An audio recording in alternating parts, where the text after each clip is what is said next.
Hello everyone and welcome back to Abundantly Minimal. My name is Sarah and today I'm honestly so excited for today's video because we are talking about travel hacking. And I will be the first to admit this is a recent discovery of mine. I was aware of it before but always thought that it seemed a little bit too complicated or too involved. But I've honestly learned so much and it can really revolutionize the way you travel and dramatically decrease the cost of travel, including international travel. And so in just, this first month or so that I have started applying these strategies, I've already been able to secure 3 international flights for free and 14 nights of hotels for free on some upcoming travel for this year. And my mind is blown. I've traveled a lot in my life so far, and I'm embarrassed to admit that I paid for everything myself on past trips. But had I taken a little extra time to learn what travel hacking was and how to use it, and also doing it from, a intentional minimalist perspective, I could have saved thousands of dollars on these past trips. And I don't want you to make the same mistakes that I did. So today we're going to talk about what travel hacking is. We're going to talk about how I'm specifically using it on my upcoming travels. I'm going to show you examples so you know exactly how you can learn more about it and find the right approach for you specifically with your travel goals. And I'll clear up some of the common misconceptions or those roadblocks that held me back in the past. Since learning about this, I just feel too passionate about this not to tell everyone I know about how exciting it is because it really can change the game. Travel can be really pricey, but if you can eliminate costs of some of the biggest parts of travel, such as airfare or hotel costs, or even other aspects like rental cars and other transportation, you can make travel so much more affordable and easier. Before we begin, quick little disclaimer here. Travel hacking is much more popular and readily available in the US, closely followed by Canada. So depending on what country you live in, you may not have access to some of these different offers that I'm describing today. But if you do live in a different country besides the US and also Canada, then you might want to just do a quick search for yourself, travel hacking with the name of your country, to see what sort of offers might be available to you, if any. So first of all, in case you've never heard it before, what is travel hacking? Travel hacking is strategically using travel credit cards to fund trips based upon what you want to do, where you want to go, when you want to travel, and other factors so that you don't actually have to pay for some of these large purchases related to your trip. And what's the difference between conventional travel hacking and minimalist travel hacking? Well, I know when I first was aware of travel hacking, I was a bit overwhelmed, honestly, by how intensive people were taking it. People would show their stack of credit cards, and I knew that was not something I wanted to do and have, 10 to 20 different credit cards all at once. That just felt like a lot to manage. And also, people were getting very technical into all of the different, reward accounts you needed and the different types of transfers you needed to do. I just was like, oof, no thank you, that's too much and it's not worth it. And I also didn't really necessarily believe that it was possible. I was a little bit skeptical. So that's maybe more conventional travel hacking. If you were to just search it, you might feel a little overwhelmed yourself. My approach looks a little different from a minimalist lens. The first important step is to really think about what kind of trip you want, planning ahead in terms of very specific travel. I would like to go here. Here's the approximate time I would like to go. I want to stay for this long ideally, and really narrowing that down so that you have a clear plan, because we don't want to open up a bazillion credit cards. We want to keep it really simple so we can be intentional about it. After you have your goal travel in mind, you're going to do a little bit of quick research. Now, for me, I thought this research would be hard, but it actually was very easy. You can, for instance, I'm looking a lot at flights and also hotels. So on some of these major hotel websites, if you're plugging in, the destination and the dates, you just check a little box that says use points or use awards, and you'll be able to see how many points you're going to need to fund this trip that you want. And we'll get into more about how you connect it to the cards in a second. Likewise with flights, you will go onto the website. They often have a little box that says use miles or points. Those miles and points can be used interchangeably in a lot of places. And you can also see how many points it will cost to get yourself a ticket to whatever destination. Sometimes to see this, they do make you log in or create a free account for like a frequent flyer account I found on the airlines especially. But in that case, if it's an airline that you think you're very interested in, it is probably a pretty quick step, and you could always delete that account later if you choose not to fly with them. So we do our pre-research first. After you've done your pre-research, you look into 1 or 2 travel-themed credit cards, either applied for at the same time or spread out. I will say here in general, recommended advice suggests that you are spreading out credit card inquiries and not doing any of these credit card inquiries right before you've got a big purchase coming up, such as maybe purchasing a car or moving into a house, that kind of thing. And also, a lot of these cards do require good or excellent credit. So with that in mind, definitely be mindful of that. I'll explain my situation with Jake. We did apply for 2 each. So we did not wait the 3-month window, but we both did have excellent credit and it wasn't an issue. So as far as your application process, what card to get, we'll talk about that in a little bit here, but you will sign up for that card that is going to be the best fit. You'll wait for the card to arrive, and then you'll put your spending for the time period towards that one card to make sure that you get the sign-up bonus. So you can put all of your different regular everyday expenses that you're already spending. This is not the time to do a shopping spree, but those regular everyday expenses can go towards that particular card, and that will then help you secure the welcome bonus, which the cards that we've seen generally vary from spending $2,000 to $4,000 in the first 3 months of having the card. Now, if you are someone who is very frugal and not spending that amount if you average out for 3 months, then it definitely is probably not the right fit, because travel hacking, I don't believe, is as worthwhile if you're not able to get the welcome bonus. But if you know you've got any large purchases coming up, such as maybe purchasing some new furniture for your home, or maybe there's even like a tour that you want to do, that's actually, Jake, in my case, what we were doing with this travel hacking credit card situation. If there's a tour that you want to take, you can book the tour and pay for it with one of your travel credit cards, and then use those points that you receive to get your flights and any other related travel expenses covered. So that's a little bit of the walkthrough here for how this works. But with this, I think seeing actual examples makes it the most clear. So let me walk through exactly what we've been doing with our travel plans. So the big picture here, Jake and I had our best month ever in the business last month. And so we decided to actually shift our schedules around and book one of our bucket list trips. We really wanted to go to Antarctica. It was Jake's dream since he was a child, and we thought that it was not going to happen at all. But we actually were able to make enough money to pay for this trip. However, I knew that the regular credit card we had was not going to work. Our regular everyday credit card had foreign transaction fees, so we knew we had to get a different one. And I also was aware that spending, it was the most expensive thing we've ever purchased outside of like homes and cars and that sort of thing. I knew that I wanted to make sure we were being really strategic about our spending, so I needed to give travel hacking another look. So that was the premise of the why.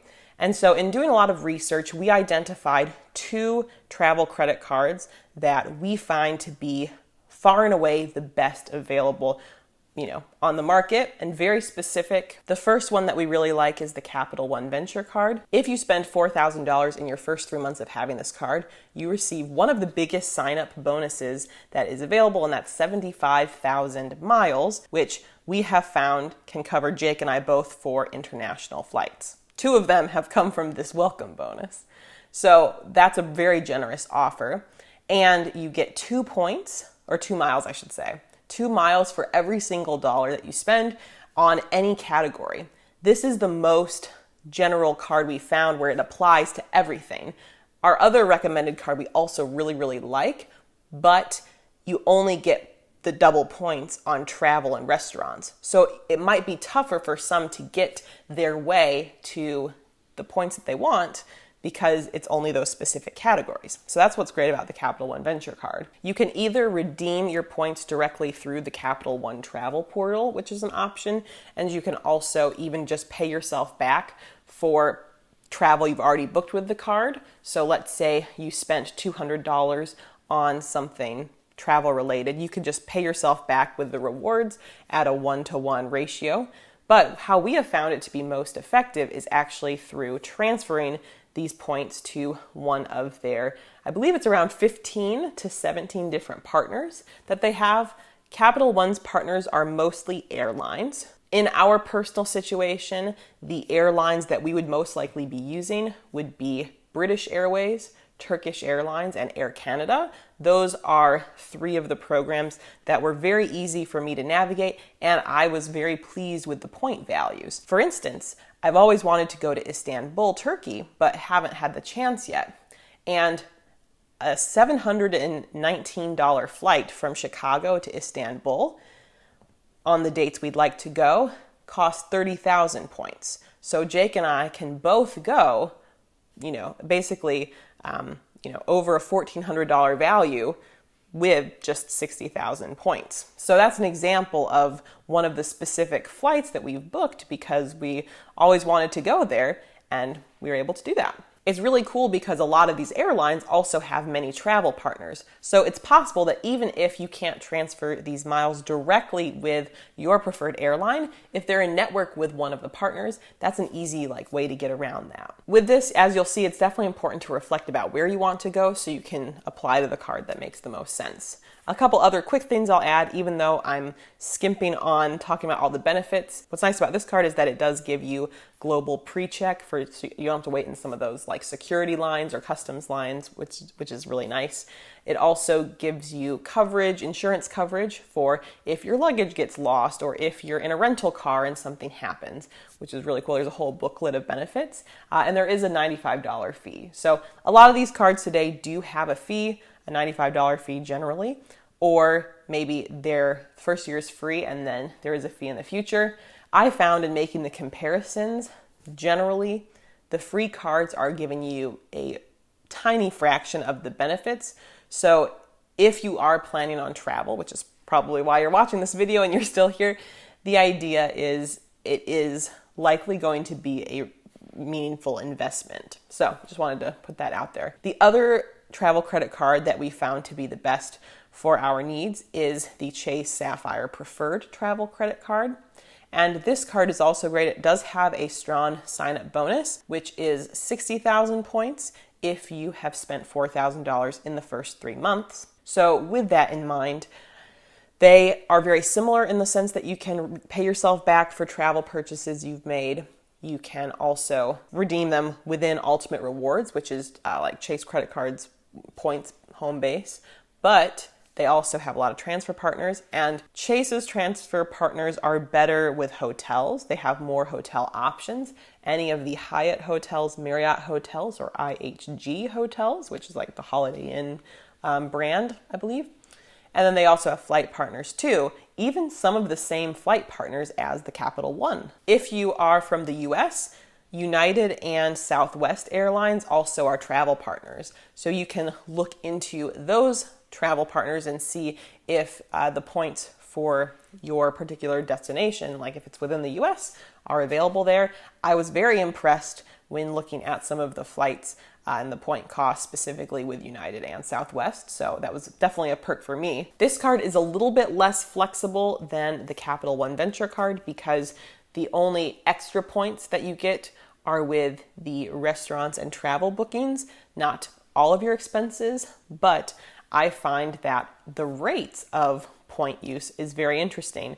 And so with our first round of points after we spent the minimum spend for this particular card, I actually was able to redeem that welcome bonus for 9 free hotel nights at Hyatt chain hotels. Compared to some of the other hotel chains, the Hyatt group has some of the lowest point costs for these hotel stays, often starting at 5,000 or 6,000 points per night. So essentially with that 60,000 welcome bonus, I was able to book 9 nights of free lodging for an upcoming road trip that Jake and I are taking that we're really excited for. So that was just a very specific way that we were able to book these for free and use these points strategically. But Marriott points also have a pretty decent rate. I did not look to see the IHG hotels, what their rates are, because I hadn't created an account and I didn't feel the need to do so at the time, just because Hyatt's were so good. There is a $95 annual fee for this card as well, but they do cover the different insurance for flights or rental cars. They also provide $50 statement credit, or basically free $50 reimbursement after you book a hotel through the Chase Ultimate Rewards website. After your anniversary, they give you 10% of the points you earned the previous year as an added bonus. If you like delivering food, they also give you Dash Pass for free if you're ordering through the app DoorDash. And they do give you an added bonus for streaming services. So I forgot to mention that one earlier. Now with these welcome offers are honestly incredible in themselves. I know I mentioned that we booked the 9 free nights of hotel through Hyatt chain hotels. The total cost of those came to almost $1,500 when I added up all the stays. And again, I got that for free because there was not a cost in opening this particular card. The other thing that's very nice is that you could consider pooling points with others. Many of these programs, the ones I mentioned so far and the ones I will mention, offer this. So if you have one and then you have maybe a partner or spouse who also chooses to open one, don't add each other as an authorized user because that's not going to help you get the benefits. You can actually each sign up, get access to the card and the points. Probably want to space it out more if you don't have any large expenses coming up, but then you can pool those points together to be able to have more of a trip experience and be able to travel more or get more for free when you're actually traveling. So with that in mind, that's a nice thing to have. And so actually for Jake and I and our travel needs, we actually both did sign up for the Chase Sapphire Preferred so that we were able to get both of these bonuses, just because these bonuses were really helpful to us. So those are my 2 favorite and most recommended cards now that I've done a lot of research and actually used my benefits from both of them, which is really cool. Of course, there are other options as well. And this is where it's always important to go back to that reflection. Maybe there is a specific hotel chain that you love staying at. You should probably prioritize their own card that they might have. So for instance, we often have stayed at Hilton hotels before, and we've generally liked them. So I did get the Hilton card.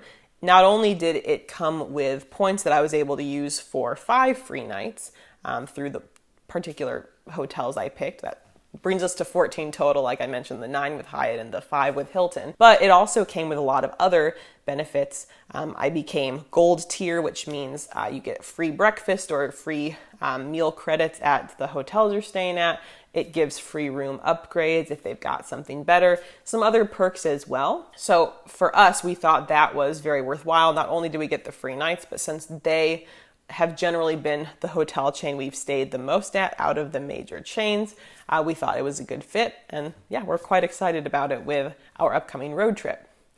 Other chains offer similar things. I know many people recommend the Marriott themed cards. There's also cards for IHG, I believe, and also for the Hyatt hotels. So lots of options from the hotel front. So just reflect, what are your preferred places to stay for hotels, and you can look into those and if they've got programs. I've got some links below to help you that I already did research for that I'll include in the description field of this video, in addition to a lot of other things that I'm mentioning today. And likewise, you can do the same with flights. So I know I mentioned that the Chase card can transfer to a lot of different places.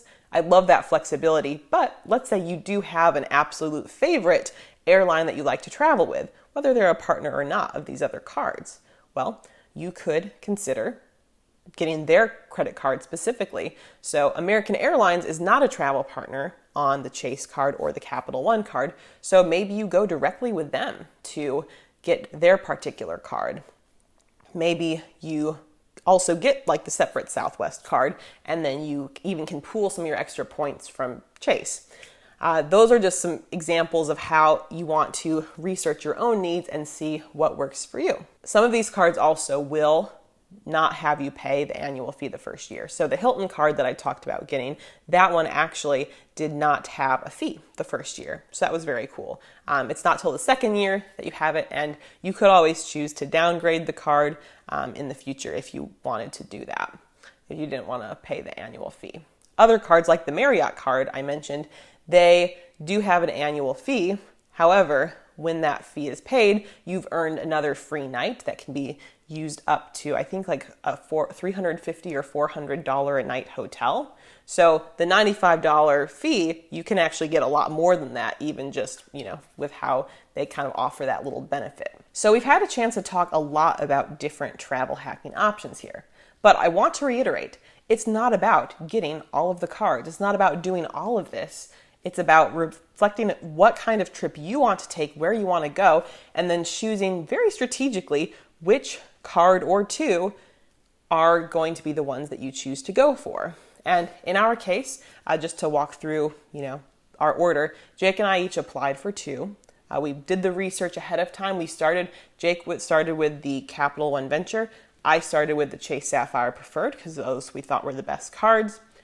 Through starting that, we were then able to pay our deposit for our Antarctica trip with those. Now, that was a very large balance that was due, so that did mean we've got our $4,000 bonuses each, or we spent the $4,000 right away. So I know our situation's a little different just because our trip, the tour we were taking, was very expensive, going all the way down to Antarctica. So we started with that, and then after some time had passed, that's where I referred Jake to get the Sapphire Preferred card, and then I personally applied for the Hilton card for the hotel. So in doing this, it's definitely a strategic process, but if you are someone who really enjoys travel, or you'd like to travel more but don't feel like you have the funds for that, this is definitely something to consider. I think this is also a great time in the video to clear up some common misconceptions about travel hacking. So I know the first of which, sometimes that I also thought before I'd done more research, was wondering, is this going to be really bad for my credit score? Because if you're applying for a lot of credit cards, isn't that a problem? So you definitely don't want to apply for a lot in a short period of time. In our particular situation, Jake and I both have excellent credit scores, never had a late payment, all of that. So we noticed that each time we applied for a new card, our credit score temporarily dipped 3 points. So it dropped down 3 points after I applied for my first card, and then a little bit later it dropped 3 again when I applied for my second one.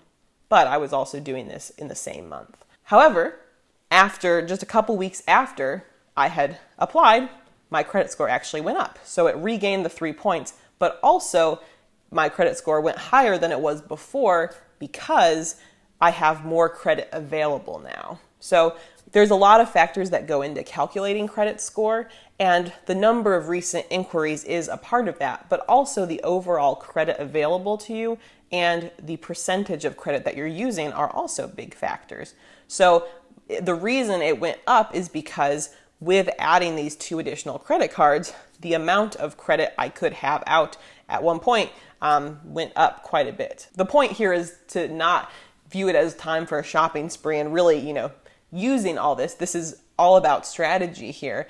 I don't want anyone going into debt on this and, trying to overspend here. That's not the point. This is a really good tip for frugal people who have a good handle on their budget. This credit is now available to us, but the intention is not to be using it. Besides, for these basic travel expenses, get the minimum balance, and then strategically using cards in the ways that earns the most points on other travel expenses and that sort of thing. So with that in mind, I just wanted to say that again. So overall, we found this helpful. And I know some people might be wondering, well, what happens to your credit score if you decide to cancel the card in the future?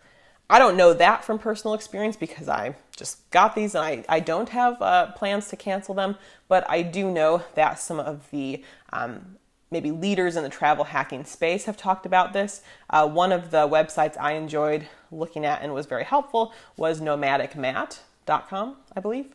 And he talked about how he has not noticed a difference in canceling cards. He actually canceled 4 of his cards at one point. Now, this is where the non-minimalist aspect comes in, because I know some of them had a lot of cards. I think he said he canceled 4 credit cards in one day, and there were no implications for his credit score. So I haven't seen this personally in my life, because I haven't, done that, and I don't plan on doing that. But that maybe could be something you look up if you're concerned. There also could be misconceptions about, there's no way it can actually be free. But honestly, the points kind of work like, money and a lot of these different websites. So that's where it's good to play around. For instance, with the Hyatt points, I created the free Hyatt account, and they were just the cost of these rooms. There wasn't taxes added on. There wasn't anything. It was just the cost of the points that they listed. Some groups also will do point and dollar combos where you can, spend with half points and half dollars.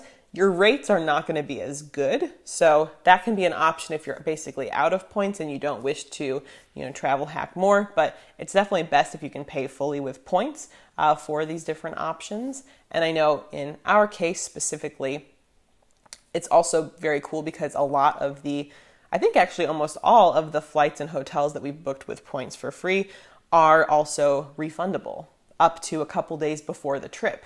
Normally, Jake and I buy the non-refundable option because we've never had to cancel a trip, and it's cheapest to do the non-refundable option, but it does give peace of mind knowing that our stuff is refundable. Those points are refundable if we choose to refund that. So yeah, it was almost it was significantly easier than I expected to actually book these, and there were not a bunch of hidden fees or other costs that were not listed in those original point totals, in our experience at least. So I think that generally wraps up the content I wanted to share.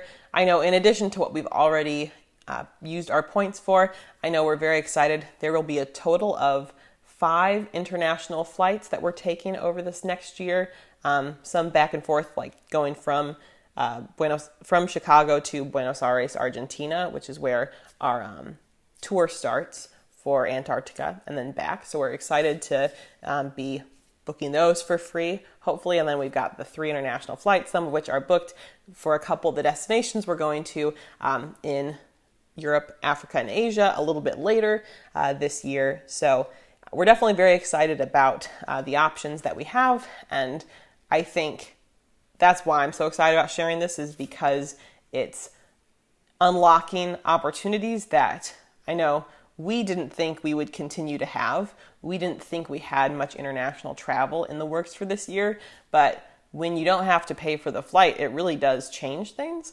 And also it's very nice that we're going to be able to still, make the most of these experiences, just, without it hurting our budget as much. So I think that's my big hope for you if you're watching, because I think this can be a more accessible option. Again, I know that these options are going to vary a lot depending on where you're based out of, so not everyone's going to maybe have access to this, as well as it's definitely important that you do have a good handle on your finances, and also that you are, able to meet the minimum ad spend. So I do know that not every person watching this will be able to take advantage of this, but if you are someone who's able to, I hope you'll definitely look into it. Once again, as I mentioned, links below to help you and get you started, as well as a Google Doc I put together to kind of help me map out the different options, at least from our own personal experience. So let me know in the comments any questions that you have. I'd love to help you out with that, or talk through any of that, or maybe tell us if you've used travel hacking before and where you've gone. So thank you so much for watching this video. I hope to see you in the next one. Feel free to subscribe if you haven't, and we'll talk soon. Bye.